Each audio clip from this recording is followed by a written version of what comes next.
Aziz hamkorlar, ko'pchiliginglar bilasizlar, men o'zim ichadigan batlarni doim ko'rsatardim. Har kuni shunaqa batlar ichaman deb, yana kofe ichaman, moringa choy, ro'ybush choy, hamma batlarimizni ketma-ketlik bilan ichaman. Lekin bir kunda shuncha ichmasam ham, hatto bir kunda 4 ta 5 tasini ichaman.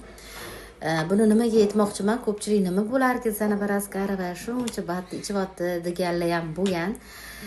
Kecha men doktordan обследование qildirdim, ya'ni tekshirtirdim. Doktor hayron. Bo'lishi mumkin emas.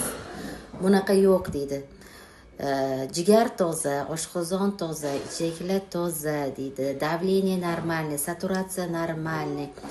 Hammasi normada deyapti. 99% sog'siz deb o'zi hayron ular ham. Shuning uchun aziz hamkorlar, batlarimizni ichsanglar shunaqa sog'lom bo'lasizlar.